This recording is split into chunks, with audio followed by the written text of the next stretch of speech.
কংগ্ৰেছে আমাক বিচৰা 15টা সিটৰ মাত্ৰ 4টা দিছে। দিলেও নিদিলেও আমি বিচৰা সিটত জিকিম। আজি চূড়ান্ত সিদ্ধান্ত হ'ব আমাৰ। সেই সিদ্ধান্ত আমি কংগ্ৰেছ দলক জনাম। মানিলে মানিব, নামানিলে আমি সিদ্ধান্ত ল'ম। কংগ্ৰেছৰ মিত্ৰতা সন্দৰ্ভত অখিল গগৈৰ মন্তব্য। অসমৰ সিটবিলাকত আমাক বাধা দি থাকিলে দিগদাৰ হ'ব।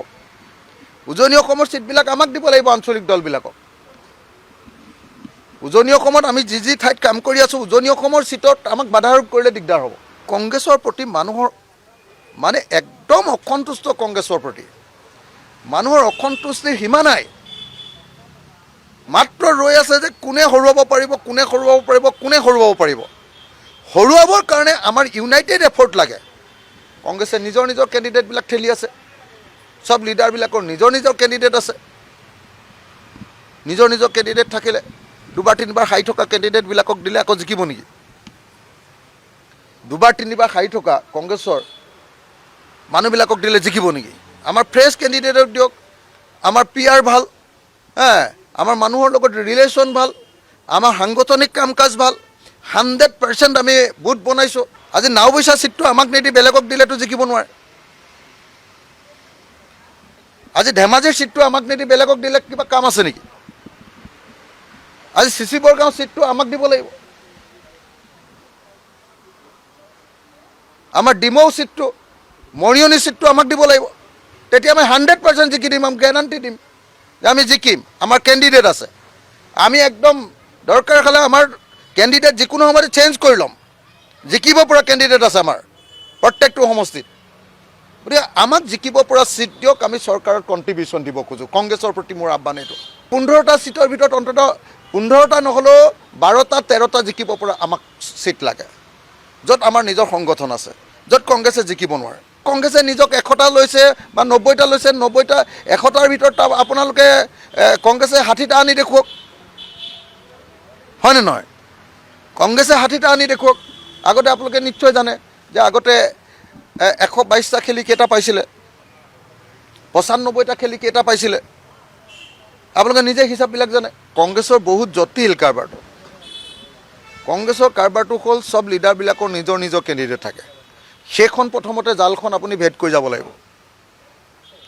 সেইখন জাল ভেদ কৰি যোৱাৰ পাছত তাৰ পাছত আহিব আমাৰ গৌৰৱ গগৈৰ কেণ্ডিডেটবিলাক।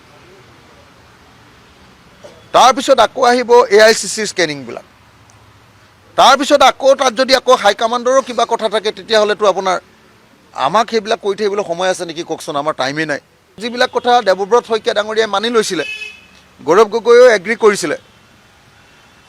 আৰু গৌৰৱ গগৈ নিজে মোক কৈছিলে যে 85% আমাৰ লগত মিল আছে। তাৰপিছত তাৰে গোটেই চিটবিলাক যদি বদলাই দিয়ে কেনেকৈ খেলিম কওক আপুনি? অকল 4টাহে যদি তাৰপিছত দিয়ে আমাৰ নিজৰ মতে। সেইকাৰণে গণ্ডগোল হৈছে। তেওঁলোকে মানে আলোচনাত বহিবলৈ যোৱা মানুহবিলাকৰ নিজৰ নিজৰ কেণ্ডিডেট সংখ্যাগুৰু চিট 10টা বিচাৰিছোঁ। 10টা চিট। 5টাৰ ভিতৰত 3টা ফ্ৰেণ্ডলি বিচাৰিছোঁ। 10টা বিচাৰিছোঁ। এই 10টাত ফ্ৰেণ্ডলি বিচৰা নাই। তাৰ ভিতৰতে আমাক এটাত ফ্ৰেণ্ডলি দিব খুজিছে। আমি ফ্ৰেণ্ডলি বিচৰা নাই। এই 10টাৰ ভিতৰত 10টাতে আমি জিকিব পৰাকৈ আমাৰ নিজৰ সংগঠন থকা, কষ্ট কৰা, প্ৰত্যেকটো বুথ কমিটি হৈ যোৱা, 100% বুথ কমিটি হোৱা, 100% বুথত এক্টিভলি কাম কৰি থকা, আমাৰ ৱাৰ ৰুমৰ লগত সংযোগ হোৱা, আমাৰ নিজৰ যিটো টেকনিকেল টিম আছে দিল্লীৰ পৰা অনা, সেই টেকনিকেল টিমৰ লগত সংযোগ হৈ থকা সমষ্টিকেইটা আমি বিচাৰিছোঁ। সেই সমষ্টিকেইটা দি দিয়ক। 15টাৰ ভিতৰত 15টা নহ'লেও 12টা জিকি দেখুৱাই দিম। কোনোবাই দিয়ক বা নিদিয়ক, অখিল গগৈ জিকি আহিব, শ্বেৰমান আলী জিকি আহিব, ৰচিদ মণ্ডল জিকি আহিব। কোনে দিয়ে নিদিয়ে সেইবোৰ বাদ দিয়ক। আপোনালোকক ক্লিয়াৰলি কৈছোঁ। মোৰ ওচৰত ছাৰ্ভে ৰিপৰ্টো আছে। 1 পেজৰ সাৰাংশও লৈ আহিছোঁ আজি মই। যোনে দিয়ক কোনে নিদিয়ক সেইটো বাদ দিয়ক। আজিৰ দিনটোত 3জন বিধায়ক আছোঁ। অখিল গগৈ শিৱসাগৰত আৰু শ্বেৰমান আলী আছে। যোন আহক, বিজেপিৰ আহক, কংগ্ৰেছৰ আহক, শ্বেৰমান আলী হৰুৱাব নোৱাৰে। আৰু ৰচিদ মণ্ডল আছে। যোন আহক, বিজেপি আহক, AGP আহক, কংগ্ৰেছ আহক, আমাৰ 3জন বিধায়কক হৰুৱাব নোৱাৰে। আপোনালোকে নিশ্চিন্ত হৈ থাকক যে ৰাইজৰ দলৰ 1 + 2 3জন হৈ গ'ল।